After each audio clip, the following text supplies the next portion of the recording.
श्रुतिस्मृतिपुराणानामालयं करुणालयं नमामि भगवत्पादं शङ्करं लोकशङ्करं शङ्करं शङ्कराचार्यं केशवं बादरायणं सूत्रभाष्यकृतौ वन्दे भगवन्तौ पुनः पुनः भारतीकरुणापात्रं भारतीपदभूषणं भारतीपदमारूढं भारतीतीर्थमाश्रये विद्याविनयसम्पन्नं वीतरागं विवेकिनं वन्दे वेदान्ततत्त्वज्ञं विदुषेखरभारतीम् परमं क्लिष्टवेदान्तं परया श्लक्ष्णया गिरा यो बोधयति तं वन्दे परमानन्दभारतीम् ಜಿಜ್ಞಾಸುಗಳೇ, ನಾವು ಆತ್ಮಬೋಧ ಗ್ರಂಥವನ್ನ ಭಗವತ್ಪಾದರ ಪ್ರಕರಣ ಗ್ರಂಥವನ್ನ ಮುಂದುವರಿಸೋಣ.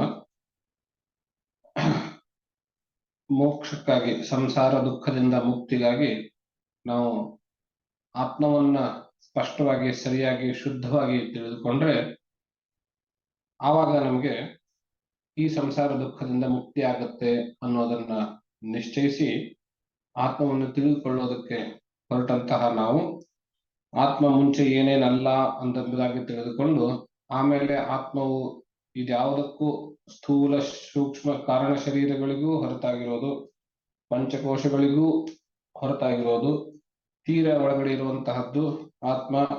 ಅದರ ಸ್ವಭಾವ ಹೇಗಿದೆ ಅಂತಂದ್ರೆ ಸಚ್ಚಿದಾನಂದ ನಿತ್ಯ ನಿರ್ಮಲತಾ ಅನ್ನೋದನ್ನ ನೋಡಿ ಹಾಗೆ ತಿಳಿದುಕೊಂಡಿದ್ದನ್ನ ನಾವು ಶ್ರವಣ ಮನನ ನಿಧಿಧ್ಯಾಸದ ಮೂಲಕ ಆತ್ಮಸಾತ್ ಮಾಡ್ಕೊಳ್ಬೇಕು. ಆವಾಗ್ಲೇನೆ ನಮಗೆ ಅದರ ಅನುಭವ ಅಂತ ಹೇಳಿ. ಈಗ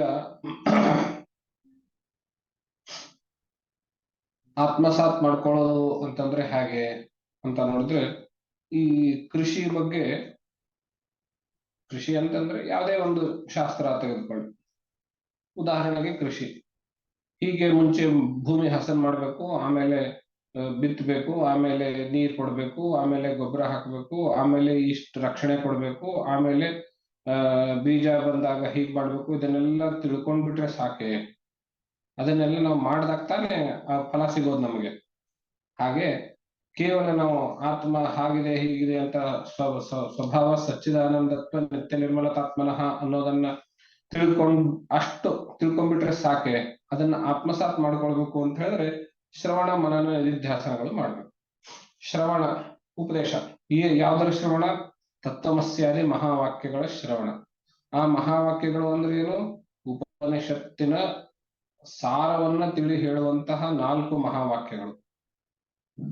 ಆ 4 ಮಹಾವಾಕ್ಯಗಳ ಸಾರಾಂಶ ಏನು ಅಂತ ಹೇಳಿದ್ರೆ ಜೀವ ಬ್ರಹ್ಮರ ಐಕ್ಯ, ಅಹಂ ಬ್ರಹ್ಮಾಸ್ಮಿ ಅನ್ನೋದೇ ಮೂಲವಾಗಿರುವಂತಹ ಸಾರಾಂಶ. 4 ಉಪವಾಕ್ಯ ಮಹಾವಾಕ್ಯಗಳ ಮೂಲ ಅದು ಅಂತ. ಅದನ್ನ ನಾನು ತಿಳಿದುಕೊಳ್ಬೇಕು, ಅದು ಉಪದೇಶ, ಶ್ರವಣ. ಮನನ ಏನ್ ಮಾಡ್ಬೇಕು ಅಂತ ಹೇಳಿದ್ರೆ, ಆತ್ಮವು ಈ ದೇಹ ಇದಕ್ಕಿಂತ ನಾನು ಭಿನ್ನವಾಗಿರೋದ್ರಿಂದ ನಾನು ಯಾಕೆ ದೇಹಕ್ಕಾಗುವಂತಹ ವಯಸ್ಸು ಬರುವಂತಹ ಮುಪ್ಪು, ಸಾವು ಇವುಗಳ ಬಗ್ಗೆ ಶೋಕಿಸ್ಲಿ ಅಂತ ನಾನು ನನ್ನ ಮನಸ್ಸಿಗೆ ಹೇಳ್ಕೊಳ್ಳೋದು, ಇದು ಮನನ ಮಾಡ್ಕೊಳ್ಳೋದು. ಹಾಗೆ ಇಂದ್ರಿಯಗಳಿಗೂ ವಿಷಯಕ್ಕೂ ಸಂಘ ಇರುತ್ತವೆ, ಆದ್ರೆ ನಾನು ಇಂದ್ರಿಯ ಅಲ್ಲ, ಆದ್ರಿಂದ ವಿಷಯಕ್ಕೆ ನನಗೆ ಸಂಘ ಇಲ್ಲ, ಅದ್ರ ಜೊತೆ ಇಲ್ಲ ನಾನು ಅಂತ ನನಗೆ ಹೇಳ್ಕೊಳ್ಳೋದು. ಅಮನಸ್ತಾನ್ ನಮೇ ದುಃಖ ರಾಗದ್ವೇಷಾಭಯಾದೇಹ. ನಾನ್ ಮನಸ್ಸು ಅಲ್ಲ, ಆದ್ರಿಂದ ನನಗೆ ರಾಗದ್ವೇಷಗಳು ಇಲ್ಲ.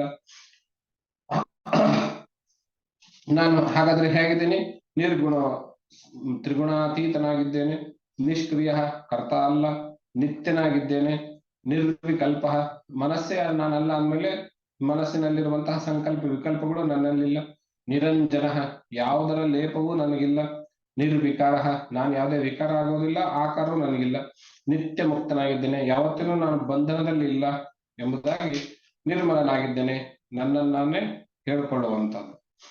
ಆಮೇಲೆ ಆಕಾಶವತ್ ಸರ್ವಂ ಬಹಿರಂತರ್ಗತೋಚ್ಯುತ, ನಾನು ಆಕಾಶದಂತೆ ಎಲ್ಲವನ್ನೂ ವ್ಯಾಪಿಸಿದ್ದೇನೆ, ಒಳಗೂ ಹೊರಗೂ ವ್ಯಾಪಿಸಿದ್ದೇನೆ. ಹೀಗೆ ಹೇಳುವುದರಿಂದ ಯಾವುದು ನನ್ನಿಂದ ಬೇರೆ ಅಲ್ಲ ಎಂಬುದಾಗಿ, ಅದು ನನಗೆ ಬೇಕು ಅನ್ನುವಂತಹ ಕಾಮ ಅನ್ನೋದು ಯಾವುದು ಉಳಿಯೋದೇ ಇಲ್ಲ. ಆದ್ರಿಂದ ನನಗೆ ಯಾವ ಕರ್ಮಕ್ಕೆ ಪ್ರೇರಣೆನೂ ಬರೋದಿಲ್ಲ. ಹೀಗೆ ನಾನು ನನ್ನಿಂದ ಅದನ್ನು ಹೇಳ್ಕೊಳ್ಳೋದು. ನಿತ್ಯ ಶುದ್ಧ ವಿಮುಕ್ತ ಅಖಂಡಾನಂದಮದ್ವಯಂ ಸತ್ಯಂ ಜ್ಞಾನಮನಂತಂ ಯತ್ ಪರಬ್ರಹ್ಮ ಅಹಮೇವ ತತ್. ಉಪನಿಷತ್ತಿನಲ್ಲಿ ಹೇಳುವಂತಹ ಬ್ರಹ್ಮದ ಲಕ್ಷಣಗಳು ಏನಿವೆ, ಸತ್ಯ ಜ್ಞಾನ ಅನಂತ ಅನ್ನುವಂತಹ ಲಕ್ಷಣಗಳು, ಆ ಲಕ್ಷಣಗಳು ನನ್ನಲ್ಲಿಯೇ ಇವೆ, ಆದ್ರಿಂದ ನಾನು ಬ್ರಹ್ಮವೇ ಅಂತ. ಸತ್ಯ ಅಂದ್ರೆ ಏನ್ ನೋಡಿದ್ವಿ ನಾವು ನಿನ್ನೆ? ಸತ್ಯ ಅಂದ್ರೆ ಬದಲಾವಣೆ ಆಗದೇ ಇರುವಂತಹದ್ದು. ಯಾವ ಬದಲಾವಣೆ ಆಗೋದಿಲ್ಲ? ಕಾರಣ ಬದಲಾವಣೆ ಆಗೋದಿಲ್ಲ. ಆದ್ರಿಂದ ಸತ್ಯ ಅಂದ್ರೆ ಕಾರಣ. ಕಾರಣ ಜಡವೂ ಆಗಿರಬಹುದು. ಆದ್ರಿಂದ ಎರಡನೇ ಲಕ್ಷಣ ಜ್ಞಾನ. ಜ್ಞಾನ ಅಂತ ಹೇಳಿದ್ರೆ ಜ್ಞೇಯವಲ್ಲದ್ದು. ಜ್ಞೇಯವು ಜಡವಾಗಿರುತ್ತೆ, ಆದ್ರಿಂದ ಜಡವಲ್ಲದ್ದು ಅಂತ ಆಯ್ತು. ಆಮೇಲೆ ಈ ಅನಂತ. ಅನಂತ ಅಂತ ಹೇಳಿದ್ರೆ ವಸ್ತುತಃ, ದೇಶತಃ, ಕಾಲತಃ, ಜೊತೆಗೆ ವಸ್ತುತಃ. ದೇಶತಃ ಅನಂತ ಗೊತ್ತಿದೆ ಎಲ್ರಿಗೂ, ಎಲ್ಲಾ ಕಡೆ ವ್ಯಾಪಿಸಿರುವಂತಹದ್ದು. ಕಾಲತಃ ಅನಂತ, ಭೂತ ಭವಿಷ್ಯತ್ ವರ್ತಮಾನಗಳಲ್ಲಿ ವ್ಯಾಪಿಸಿರುವಂತಹದ್ದು, ಆ ವಿಭಾಗನೆ ಇಲ್ಲದೆ ಇರುವಂತಹದ್ದು. ವಸ್ತುತಃ ಅನಂತ ಅಂದ್ರೆ ತ್ರಿಪುಟಿ ರಾಹಿತ್ಯವಾಗಿರುವಂತಹದ್ದು. ಜ್ಞಾತ, ಜ್ಞಾನ, ಜ್ಞೇಯ ಅನ್ನುವಂತಹ ತ್ರಿಪುಟಿ ಇಲ್ಲದೆ ಇರುವಂತಹದ್ದು ಅನಂತ. ಈ ಮೂರೂ ಲಕ್ಷಣಗಳು ಉಪನಿಷತ್ತು ಬ್ರಹ್ಮಕ್ಕೆ ಹೇಳಿದೆ. ಆ ಲಕ್ಷಣಗಳು ನನ್ನಲ್ಲಿಯೂ ಅನ್ವಯವಾಗ್ತಾ ಇದ್ದಾವೆ. ನಾನು ಅಂದ್ರೆ ಇಲ್ಲಿ ಶರೀರೇಂದ್ರ ಮನಸ್ಸುಗಳು ಅಲ್ಲ, ಒಳಗಡೆ ಇರುವಂತಹದ್ದು ನಾನು. ಆತ್ಮ ಸತ್ಯವಾಗಿದ್ದೇನೆ, ನಾನು ಕಾರಣವಾಗಿದ್ದೇನೆ. ಆತ್ಮ ಚೈತನ್ಯಮಾಶ್ರಿತ್ಯ ಅಂತ ನಾವು ಹಿಂದಿನ ಶ್ಲೋಕದಲ್ಲಿ ನೋಡಿದ್ವಿ. ನಾನು ಜ್ಞಾನವಾಗಿದ್ದೇನೆ, ಜಡವಲ್ಲ. ದೇಹೇಂದ್ರಿಯ ಮನಸ್ಸುಗಳು ಜಡ, ನಾನು ನಿಜವಾಗಿಯೂ ಜ್ಞಾನ. ಆಮೇಲೆ ಅನಂತ, ನನಗೆ ತ್ರಿಪುಟಿ ಅನ್ನೋದಿಲ್ಲ. ತ್ರಿಪುಟಿ ಇದ್ದಿದ್ದು ಜೀವನಲ್ಲಿ. ಜೀವ ಅಂದ್ರೆ ಶರೀರವನ್ನು ಇಟ್ಕೊಂಡು ಹೇಳುವಂತಹದ್ದು. ಆದ್ರಿಂದ ನಾನು ವಸ್ತುತಃ ಶಾಂತ ಅನ್ನೋದು ನನ್ನಲ್ಲಿಲ್ಲ, ಆದ್ರಿಂದ ನಾನು ಅನಂತ. ಹಾಗಾಗಿ ಸತ್ಯಜ್ಞಾನಾನಂತ ಅಂತ ಯಾವ ಲಕ್ಷಣವನ್ನ ಬ್ರಹ್ಮಕ್ಕೆ ಉಪನಿಷತ್ತು ಹೇಳುತ್ತೋ ಆ ಎಲ್ಲ ಲಕ್ಷಣಗಳು ನನ್ನಲ್ಲಿ ಅನ್ವಯವಾಗುವುದರಿಂದ ಪರಂ ಬ್ರಹ್ಮ ಅಹಮೇವ. ಭಗವತ್ಪಾದರು ಒತ್ತು ಹೇಳ್ತಿದ್ದಾರೆ. ಪರಬ್ರಹ್ಮ ಅಂದ್ರೆ ಅದು ನಾನೇ, ಅಹಮೇವ ಎಂಬುದಾಗಿ ಒತ್ತು ಕೊಟ್ಟು ಹೇಳ್ತಾ ಇದ್ದಾರೆ.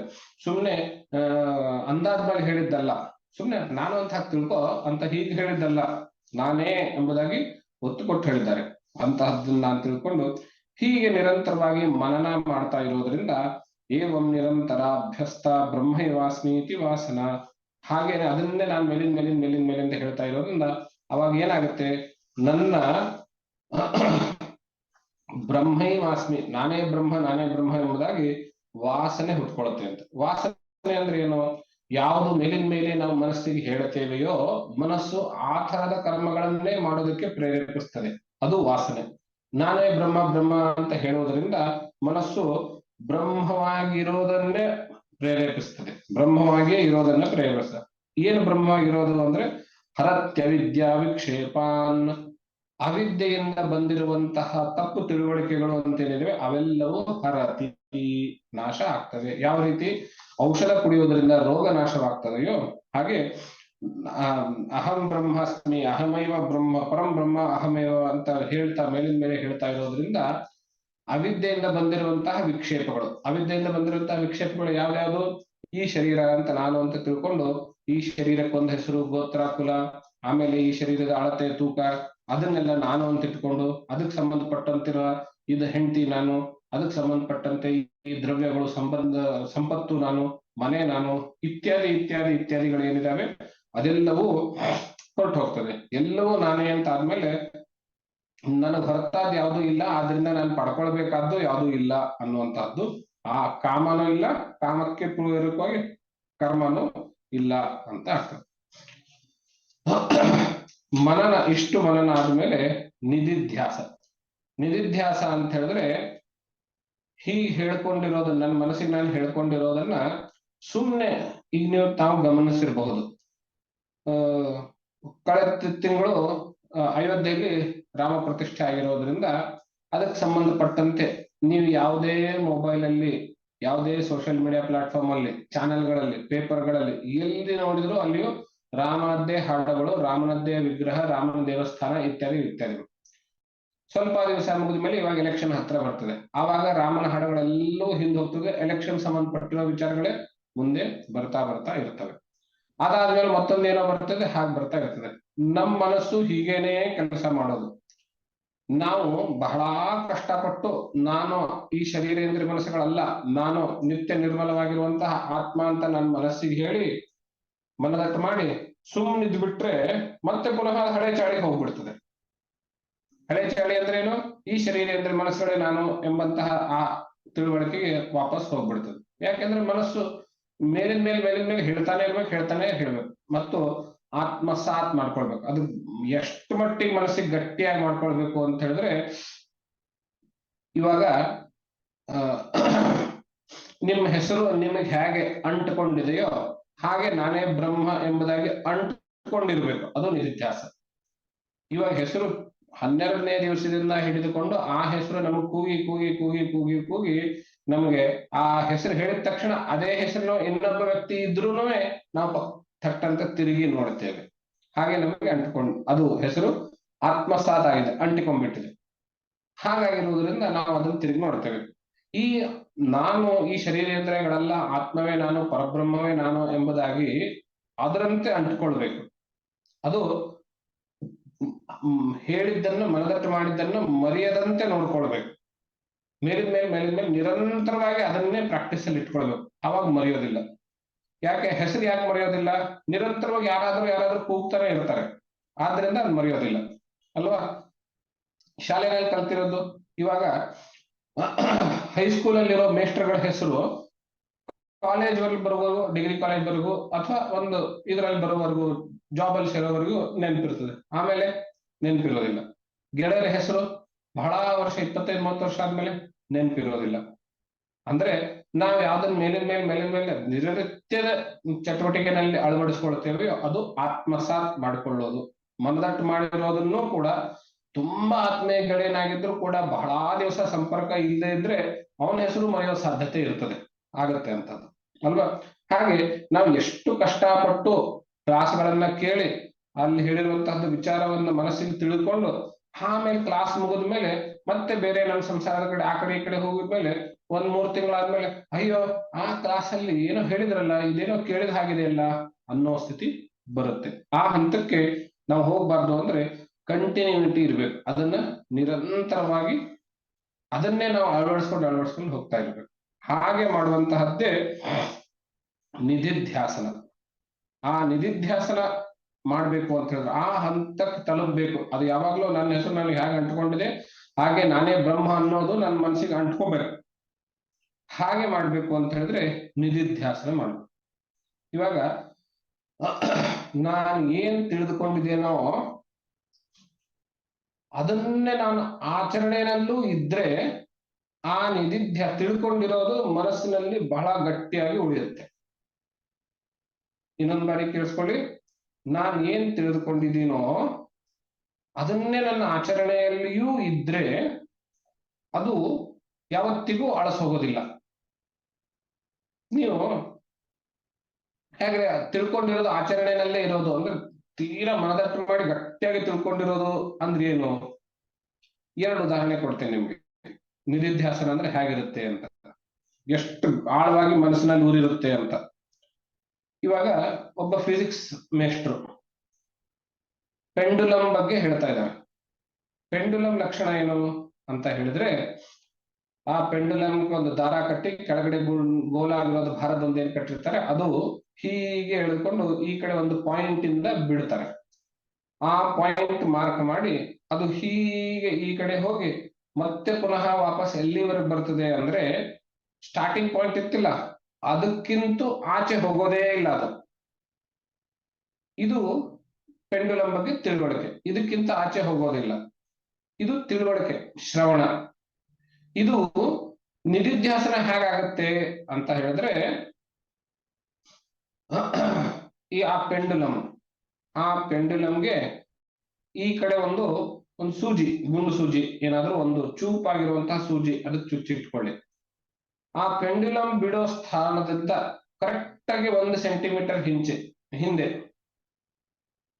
ಒಬ್ನು ಯಾರೋ ವಿದ್ಯಾರ್ಥಿನೋ ಪ್ರೊಫೆಸರ್ ಯಾರೋ ಒಬ್ರು ಅಲ್ಲಿ ನಿಂತ್ಕೊಳ್ಳಿ. ಆ ಸೂಚಿ, ಆ ಪೆಂಡುಲಮ್ ಸೂಚಿಯ ಕಣ್ಣಿನಿಗೆ, ಆ ನಿಂತ್ಕೊಂಡ ವಿದ್ಯಾರ್ಥಿಯ ಕಣ್ಣಿಗೆ 1 ಸೆಂಟಿಮೀಟರ್ ಅಳತೆ ಇರಬೇಕು ವ್ಯತ್ಯಾಸ. ಆವಾಗ ಅಲ್ಲಿಂದ ಪೆಂಡುಲಮ್ ಬಿಟ್ರೆ ಆ ಪೆಂಡುಲಮ್ ಆ ದಿಕ್ಕಿಗೆ ಹೋಗಿ ವಾಪಸ್ ಬರುವಾಗ ಆ ವಿದ್ಯಾರ್ಥಿ ಅದೇ ಜಾಗದಲ್ಲೇ ನಿಂತು ಹೆದರದೆ ಕದಲದೆ ನಿಂತ್ರೆ ಪೆಂಡುಲಮ್ ಇದನ್ನ ದಾಟಿ ಬರೋದಿಲ್ಲ ಅನ್ನೋದು ಅವನಿಗೆ ಮನದ ನಿಧಿಧ್ಯಾಸನ ಆಗಿದೆ ಅಂತ ಅರ್ಥ. ಮನ್ಸಿಗೆ ಬಂತ? ಅಷ್ಟ್ರ ಮಟ್ಟಿಗೆ ನಮಗ್ ಮನಗ್ ಗಟ್ಟಿಯಾಗಿರ್ಬೇಕು. ಇದು ಹೇಗೂ ಇದ್ರ ಈಚೆ ಬರೋದಿಲ್ಲ, ಆ ಕಡೆಯಿಂದ ವೇಗವಾಗಿ ಬಂದ್ರು ಇದಕ್ಕಿಂತ ಹಿಂದೆ ಬರೋದಿಲ್ಲ ಅನ್ನೋದನ್ನ ಖಾತ್ರಿಯಾಗಿ ನಾನು ಅಲ್ಲೇ ನಿಂತ್ರೆ ನಿಧಿಧ್ಯಾಸ ಆಗಿದೆ ಅಂತ ಅರ್ಥ. ಇನ್ನೊಂದು ಉದಾಹರಣೆ ನೋಡಿ. ಈಗ ಹೈಸ್ಕೂಲ್ ಫಿಸಿಕ್ಸ್ ಗೊತ್ತಿರೋವನಿಗೆ ಗುಡುಗು ಬಂದ್ರೆ ಹೆದರಬಾರದು. ಯಾಕೆ ಹೇಳಿ? ನಾವು ಶಾಲೆಯಲ್ಲಿ ಕಲ್ತಿದ್ದೀವಿ, ಬೆಳಕಿನ ವೇಗ ಶಬ್ದದ ವೇಗಕ್ಕಿಂತಲೂ ಬಹಳ ಜಾಸ್ತಿ, ಹೌದಾ? ಇವಾಗ ಗುಡುಗು ಮತ್ತು ಮಿಂಚು, ಮಿಂಚು ಬೆಳಕು, ಗುಡುಗು ಶಬ್ದ. ಸಿಡಿಲಿನಿಂದ ಇದೇನೋ ಒಂದು ಆಕಾಶದಲ್ಲಿ ಏನೋ ಒಂದು ಘಟನೆ ನಡುತ್ತೆ, ಅದರಿಂದ ಒಂದು ಮಿಂಚು ಬರುತ್ತೆ, ಗುಡುಗು. ಮುಂಚೆ ಮಿಂಚು ಬರುತ್ತೆ, ಆಮೇಲೆ ಗುಡುಗು ಬರುತ್ತೆ. ಸಿಡ್ಲು ಬೀಳೋದಾದ್ರೆ ಮುಂಚೆ ಮಿಂಚು ಬರುತ್ತೆ, ಯಾವುದೇ ಘಟನೆ ಬೆಳಕು ಮಿಂಚು ಮುಂಚೆ ಬರೋದು, ಆಮೇಲೆ ಗುಡುಗು ಬರೋದು. ಅಕಸ್ಮಾತ್ ಆ ಸಿಡ್ಲು ಇಲ್ಲೇ ಬಿದ್ದಿದ್ದಾದ್ರೆ ಆ ಬೆಳಕಿನ ಜೊತೆಗೆ ಸಿಡಿಲು ಬೀಳೋದ್ರಿಂದ ಆ ನಂತರ ಬರುವಂತಹ ಗುಡುಗನ್ನ ಕೇಳೋದಕ್ಕೆ ನಾನೇ ಇರೋದಿಲ್ಲ. ಅಕಸ್ಮಾತ್ ಆಗಿ ಗುಡುಗು ನನಗೆ ಕೇಳ್ತಾ ಇದೆ ಅಂತ ಹೇಳಿದ್ರೆ ಈ ಗುಡುಗಿಗೆ ಸಂಬಂಧಪಟ್ಟಿರುವಂತಹ ಮಿಂಚು ಈಗಾಗಲೇ ಬೆಳಕು ಮುಂಚೆನೆ ಬಂದು ಹೋಗಿದೆ, ಆ ಘಟನೆ ಈಗಾಗಲೇ ನಡೆದು ಹೋಗಿದೆ, ಅದರಿಂದ ನನಗೇನು ಆಗ್ಬೇಕಾಗಿಲ್ಲ ಅನ್ನೋದು ನನಗೆ ಗೊತ್ತಿರಬೇಕು.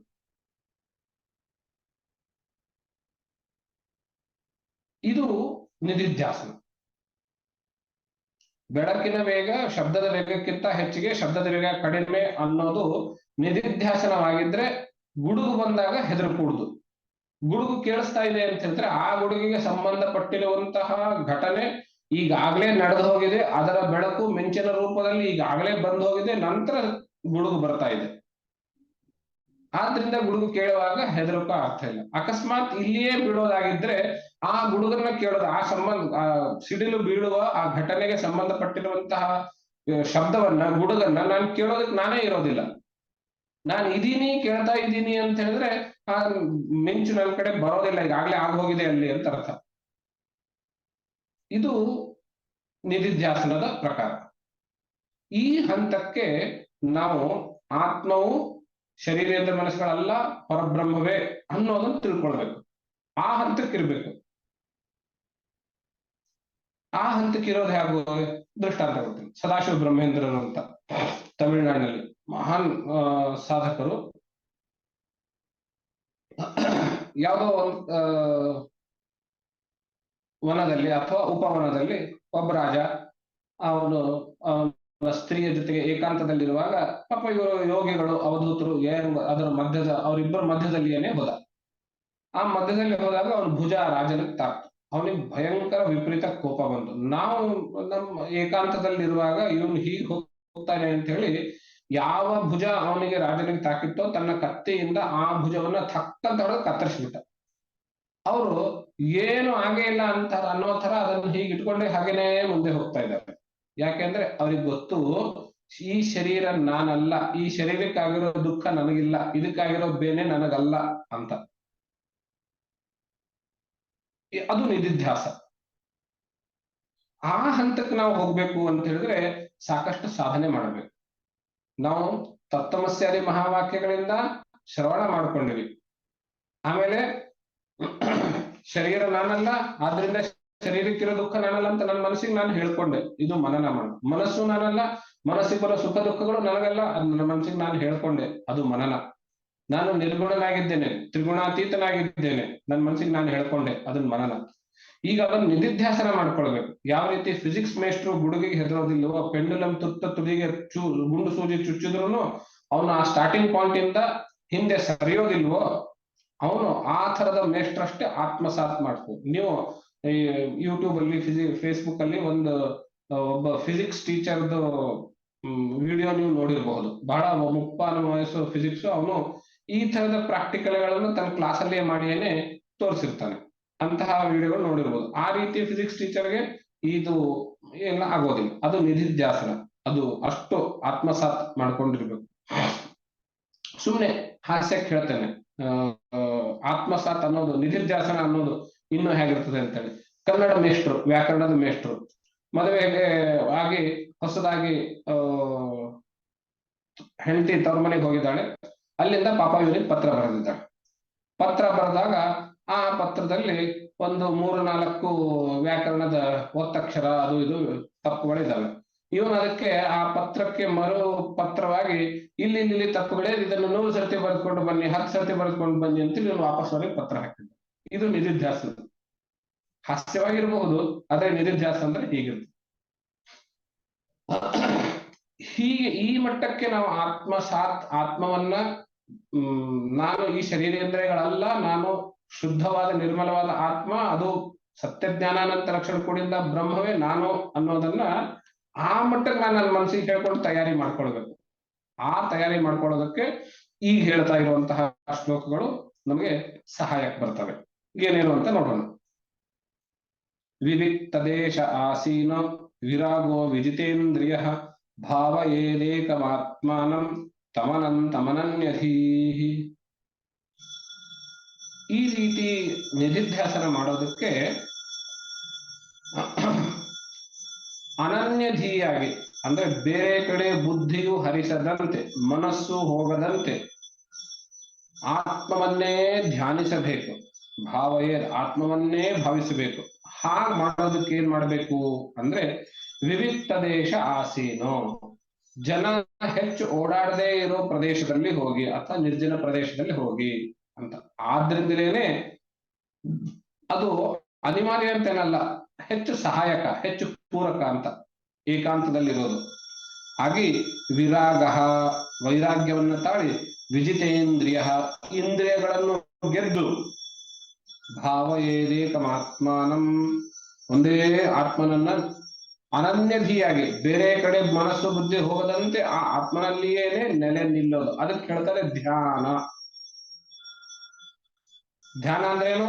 ಒಂದು ಕಡೆ ಮನಸ್ಸನ್ನು ನೆಲೆ ನಿಲ್ಲಿಸೋದು. ಮನಸ್ಸನ್ನು ನೆಲೆ ನಿಲ್ಲಿಸೋದು ಎಲ್ಲಿ ನಿಲ್ಲಿಸೋದು? ಆತ್ಮನಲ್ಲಿಯೇನೆ ನೆಲೆ ನಿಲ್ಲಿಸೋದು. ಹಾಗೆ ಮಾಡೋದಕ್ಕೆ ಸಹಕಾರಿ ಏನೇನು? ನಿರ್ಜನ ಪ್ರದೇಶದಲ್ಲಿ ಹೋಗುವಂತಹದ್ದು, ಅದು ಸಹಕಾರಿ. ಹಾಗೆ ಮಾಡುವಂತಹದ್ದು. ಆಮೇಲೆ ಆತ್ಮನ್ಯೇವಾಖಿಲಂ ದೃಶ್ಯಂ ಪ್ರವಿಲಾಪ್ಯಧಿಯಾ ಸುಧೀಹಿ ಭಾವಯೇದೇಕಮಾತ್ಮಾನಂ ನಿರ್ಮಲಾಕಾಶವತ್ ಸದಾ.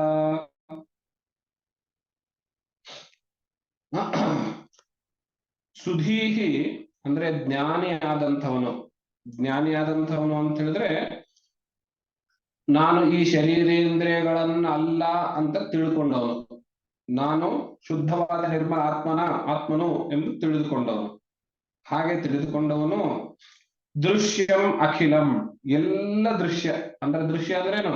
ಸಮಸ್ತ ಜಗತ್ತಿನಲ್ಲಿ ಕಾಣುವಂತಹ ಎಲ್ಲ ವಸ್ತುಗಳು, ಎಲ್ಲ ವಿಷಯಗಳು, ಎಲ್ಲ ಸಂಬಂಧಗಳು, ಅವುಗಳನ್ನ, ಎಲ್ಲ ಭಾವನೆಗಳು, ಯೋಚನೆಗಳು, ಆಲೋಚನೆಗಳು ಏನೇನಿದೆ ಎಲ್ಲವನ್ನು ಬುದ್ಧಿಪೂರ್ವಕವಾಗಿ ಆತ್ಮನಲ್ಲಿಯೇನೆ ಲಯ ಮಾಡಬೇಕು ಅಂತೆ.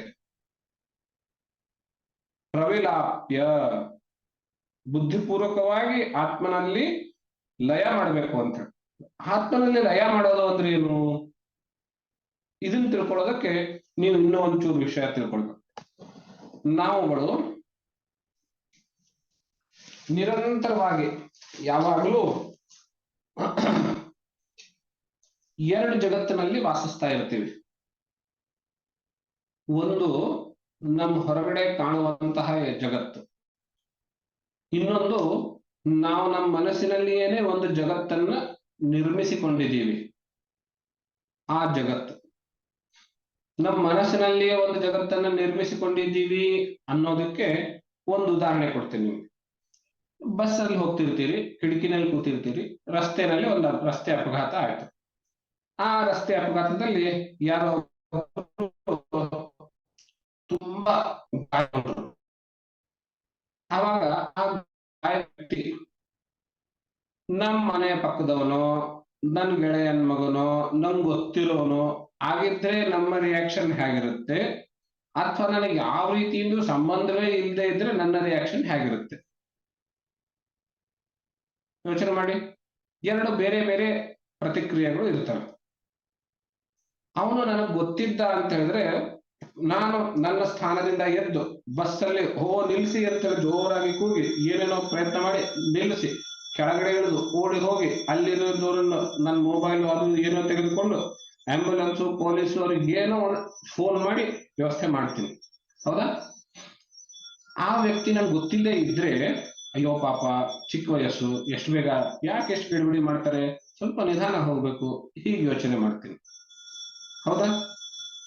ಏನ್ ವ್ಯತ್ಯಾಸ ಅಂದ್ರೆ, ಗೊತ್ತಿರೋ ವ್ಯಕ್ತಿ ಅಂದ್ರೆ ಏನು ಅಂತ ಹೇಳಿದ್ರೆ, ನನ್ನ ಮನಸ್ಸಿನಲ್ಲಿ ಆ ವ್ಯಕ್ತಿ, ನನ್ನ ಮನಸ್ಸಿನಲ್ಲಿ ಒಂದು ಜಗತ್ ಮಾಡ್ಕೊಂಡಿದ್ದೀನಿ, ಪ್ರಪಂಚ ಮಾಡ್ಕೊಂಡಿದ್ದೀನಲ್ಲ, ಆ ವ್ಯಕ್ತಿ ಆ ನನ್ನ ಪ್ರಪಂಚದಲ್ಲಿದ್ದಾನೆ, ಅವನು ನನ್ನವನು. ಈ ಒಳಗಡೆ ಇರೋ ಪ್ರಪಂಚದಲ್ಲಿರುವುದರಿಂದ ನಾನು ಅವನಿಗೆ ಹಾಗೆ ಪ್ರತಿಕ್ರಿಯೆ ಕೊಟ್ಟೆ. ಇನ್ನೊಬ್ಬ ವ್ಯಕ್ತಿ ಅವನ ಗೊತ್ತಿಲ್ಲ ಅಂದ್ರೆ, ನನ್ನ ಮನಸ್ಸಿನಲ್ಲಿ ಒಂದು ಪ್ರಪಂಚ ಇದೆ, ಆ ಪ್ರಪಂಚದಲ್ಲಿ ಆ ವ್ಯಕ್ತಿ ಇಲ್ಲ, ಆದ್ರಿಂದ ನಾನು ಅವನಿಗೆ ಹಾಗೆ ಪ್ರತಿಕ್ರಿಯೆ ಮಾಡಿದೆ ಅಲ್ವಾ? ನೀವು ಈ ಎರಡು ಪ್ರಪಂಚದಲ್ಲಿ ನಾವು ಪ್ರತಿಯೊಬ್ಬರು ಅವರದೇ ಆದ ಒಂದು ಪ್ರಪಂಚ ಮಾಡ್ಕೊಂಡಿರ್ತಾರೆ. ಇದ್ರ ಬಗ್ಗೆ ಸಾಕಷ್ಟು ಕವಿಗಳು ಹೇಳಿದ್ದಾರೆ, ಅವ್ರವ್ರದೇ ಪ್ರಪಂಚ ಮಾಡ್ಕೊಂಡು. ಜಿ.ಪಿ. ರಾಜರತ್ನಂ ಅವ್ರದೇ ರತ್ನನ್ ಪ್ರಪಂಚ ನೋಡ್ಬೋದು, ಆ ಪದ್ಯ ನೀವು ನೆನಪಿಸ್ಕೊಳ್ಬೋದು. ಹೇಳ್ಕೊಳ್ಳೋಕ್ ಒಂದು ಊರು, ತಲೆ ಮೇಲೆ ಒಂದು ಸೂರು, ಮಲ್ಕೊಳ್ಳೋಕ್ ಭೂಮ್ತಾಯಿ ಮಂಚ, ಇಷ್ಟಿದ್ರೆ ಇದುವೇ ನನ್ನ ರತ್ನನ್ ಪ್ರಪಂಚ ಅಂತ ಹೇಳ್ತಾರೆ. ನನಗೆ ಇಷ್ಟೇ, ನನ್ನ ಪ್ರಪಂಚ ಇಷ್ಟೇ ಅಂತ ಹೇಳ್ತಾರೆ. ತುಂಬಾ ನೋಡ್ತಾರೆ, ತಾನು ತನ್ನ ಹೆಂಡತಿ ಮಕ್ಕಳು ಸಾಕು, ನನ್ನ ಪ್ರಪಂಚ ಎಷ್ಟು, ಮೈ ಲೈಫ್ ಮೈ ವರ್ಲ್ಡ್ ಅಂತೆಲ್ಲ ಹಾಕಿರ್ತಾರೆ. ಹೌದಾ? ಇದೇ ನನ್ನ ಜಗತ್ತು ಅಂತೆಲ್ಲ ನಾವು ನನ್ನ ಮನಸ್ಸಿಗೆ ಎಷ್ಟು ಪ್ರಪಂಚ ಅಂತ ಮಾಡ್ಕೊಂಡಿರ್ತೀವಿ. ಈ ಒಳಗಡೆ ಇರೋ ಪ್ರಪಂಚದ ಆಧಾರದ ಮೇಲೇನೆ ನಾವು ಹೊರಗಡೆ ಪ್ರಪಂಚದ ಜೊತೆಗೆ ಪ್ರತಿಕ್ರಿಯೆ ಕೊಡ್ತೀವಿ. ನಿಜವಾಗ್ಲೂ ಆಗ್ಬೇಕಾಗಿದ್ದೇನು, ಹೊರಗಡೆ ಇರೋ ಪ್ರಪಂಚದ ಜೊತೆಗೆ ಒಡನಾಟ ಮಾಡ್ತಾ ಇದ್ದೀವಿ, ಆ ಹೊರಗಡೆ ಪ್ರಪಂಚದ ಆಧಾರದ ಮೇಲೆ ನನ್ನ ಪ್ರತಿಕ್ರಿಯೆ ಇರ್ಬೇಕಾಗಿತ್ತು. ಆದ್ರೆ ಒಳಗಡೆ ಇರೋ ಪ್ರಪಂಚದ ಆಧಾರದ ಮೇಲೆ ಹೊರಗಡೆ ಜಗತ್ತಿನ ಜೊತೆಗೆ ಪ್ರತಿಕ್ರಿಯೆ ಕೊಡ್ತಾ ಇದ್ದೀನಿ. ನಾನು ಹೀಗ್ ಮಾಡ್ತಾ ಇದ್ದೀನಿ. ನಾನು ಹೀಗ್ ಮಾಡಿರೋದ್ರಿಂದಲೇನೆ ನನ್ನ ಸಂಬಂಧಗಳಾಗ್ಲಿ, ನನ್ನ ನಿರ್ಣಯಗಳಾಗ್ಲಿ ಬಹಳ ಗೋಜಲ್ ಆಗಿದೆ, ಕಾಂಪ್ಲೆಕ್ಸ್ ಆಗಿದ್ದಾವೆ. ಕೆಲವೊಂದ್ ಬಾರಿ ಬಹಳ ಕಷ್ಟ ಆಗ್ತದೆ, ಯಾರು ಒಳಗಡೆ ಯಾರು ಹೊರಗಡೆ ಅಂತ ನಿರ್ಣಯ ಮಾಡೋದು. ಆದ್ರಿಂದ ನಾನು ಗೋಜಲ್ ಸಿಕ್ಕಾಕೊಳ್ತೀನಿ. ಉದಾಹರಣೆಗೆ ಒಬ್ರು ಆಫೀಸಲ್ಲಿ ಹೊಸದಾಗಿ ನೀವು ಜಾಯಿನ್ ಆಗಿರ್ತೀರಿ, ಹೋದವ್ರು ಎಲ್ಲರೂ ಒಂದೊಂದೊಂದೊಂದು ಏನೋ ಬಾಸ್ ಬಗ್ಗೆ ಅವನ್ ಹಾಗೆ ಅವನ್ ಹೀಗೆ ಹಾಗೆ ಹೀಗೆ ಹೇಳ್ತಾರೆ. ಅವ್ರು ಮಾತಾಡೋದು ಕೇಳಿ ಕೇಳಿ ಕೇಳಿ ಬಾಸ್ ಬಗ್ಗೆ ಒಂದು ಇಮೇಜ್ ನಿಮ್ ಒಳಗಡೆ ಪ್ರಪಂಚದಲ್ಲೇ ರೆಡಿ ಆಗತ್ತೆ. ಇವಾಗ ಆ ಬಾಸು ಒಳಗಡೆ ಪ್ರಪಂಚದಲ್ಲಿ ಒಬ್ಬನಿದ್ದಾನೆ, ಹೊರಗಡೆ ಪ್ರಪಂಚದಲ್ಲಿ ಇನ್ನೊಬ್ಬರಿದ್ದಾನೆ.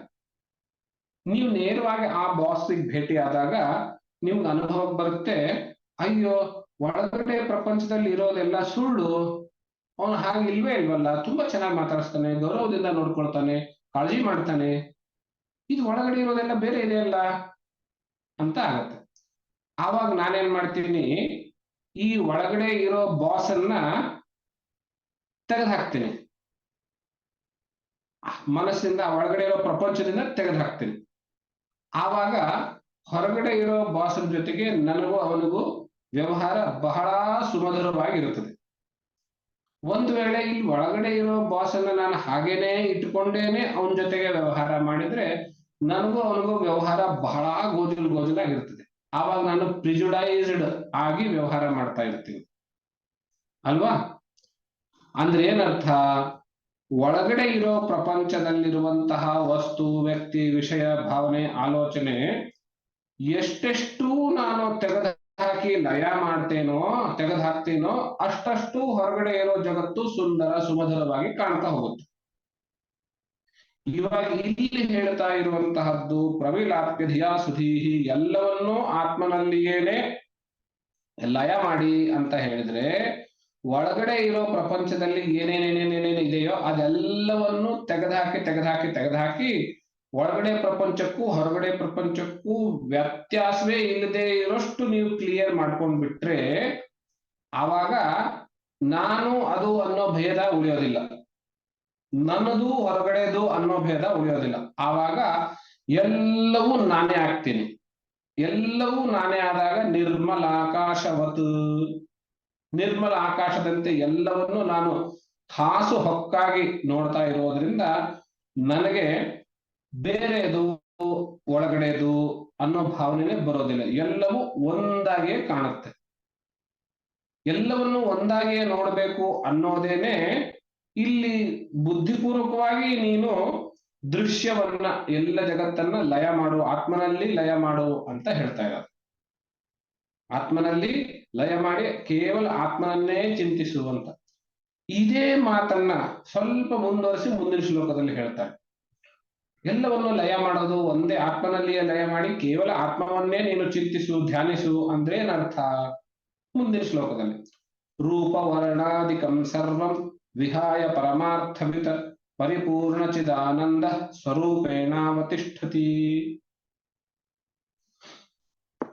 ಈಗ ಸ್ಕೂಲಲ್ಲಿ ಮೇಷ್ಟ್ರು ಎದುರುಗಡೆ ಅನೇಕ ಮಕ್ಕಳು, ಆ ಪ್ರತಿ ಮಕ್ಕಳಲ್ಲಿಯೂ ನಾನಾತ್ವ ಇದೆ.